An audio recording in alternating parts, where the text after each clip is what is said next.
संज्ञा। तो आज हम क्या पढ़ेंगे? संज्ञा।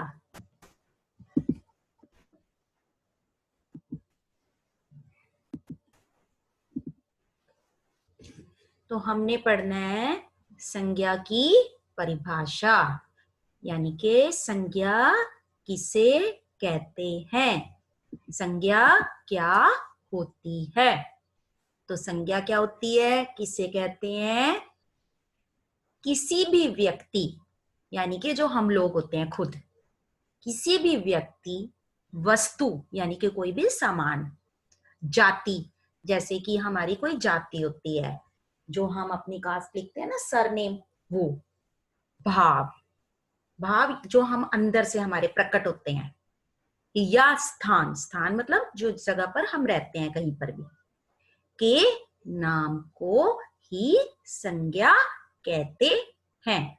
फिर से एक बार, किसी भी व्यक्ति, वस्तु, जाति, भाव या स्थान के नाम को ही संज्ञा कहते हैं।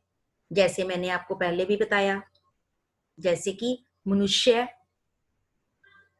कौन? जो व्यक्ति होते हैं वो कौन होते हैं? मनुष्य, यानी कि जाति में आ गए। अमेरिका, भारत, क्या है ये? हमारे स्थान। बचपन, मिठास, ये हमारा क्या है? भाव। किताब, टेबल, ये क्या है? हमारी वस्तु आदि। तो ये कुछ आपके सामने चित्र हैं, यानी कि आपके सामने कुछ पिक्चर्स हैं, जैसे कि मनुष्य की, जानवर की, स्थान की, वस्तु की, जिससे आपको पता चले ये क्या है। अब उसके बाद आ जाते हैं संज्ञा के भेद, यानी कि जो हमने संज्ञा किसे कहते हैं उसके अंदर पढ़ा है ना, अब उसको हम अलग अलग तरीके से कैसे करते हैं। तो संज्ञा के 5 भेद होते हैं। नंबर 1 व्यक्तिवाचक, नंबर 2 भाववाचक, नंबर 3 जातिवाचक, नंबर 4 द्रव्यवाचक और नंबर 5 समूहवाचक। तो सबसे पहले हम व्यक्तिवाचक संज्ञा की डिटेल पढ़ेंगे कि व्यक्तिवाचक संज्ञा क्या है। तो क्या है? जो शब्द केवल एक व्यक्ति, वस्तु या स्थान का बोध कराते हैं। व्यक्तिवाचक में कौन कौन आता है? व्यक्ति, वस्तु या स्थान, ये सब किस में आते हैं?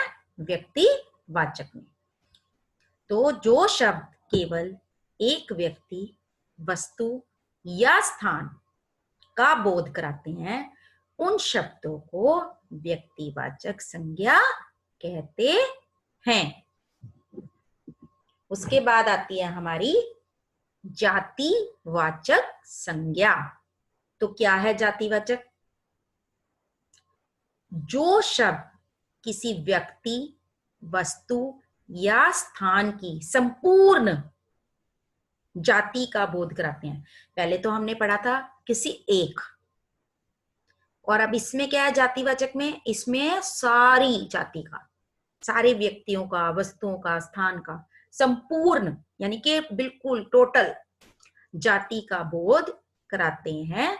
उन शब्दों को जातिवाचक संज्ञा कहते हैं। उसके बाद आता है हमारा भाववाचक, यानी कि भाववाचक संज्ञा। तो भाववाचक संज्ञा क्या है?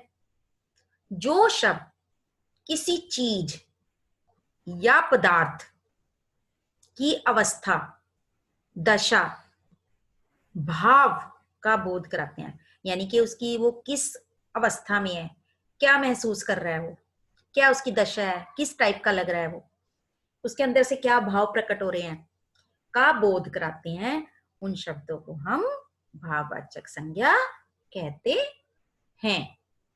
अब उसके बाद आती है हमारी द्रव्यवाचक संज्ञा।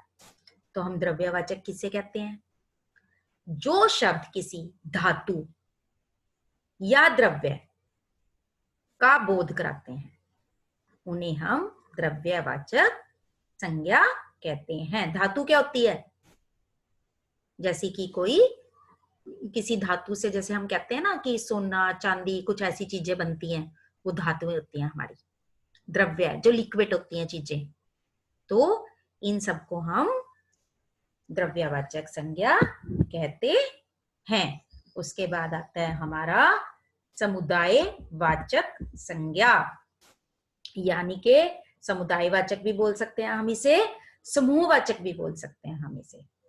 तो जिन संज्ञा शब्दों से, यानी कि जो शब्द होते हैं ना संज्ञा के, उनसे, जिन संज्ञा शब्दों से किसी भी व्यक्ति, कोई भी व्यक्ति हो, कोई भी वस्तु हो, किसी भी व्यक्ति या वस्तु के समूह का, यानी कि जो चीज इकट्ठी हो जाती है ना, उसका पता चलता है, यानी कि उसका बोध होता है, उन शब्दों को समूहवाचक संज्ञा कहते हैं। तो आज हमने क्या पढ़ा? संज्ञा किससे कहते हैं और संज्ञा को हम किस किस तरीके से जान सकते हैं। धन्यवाद।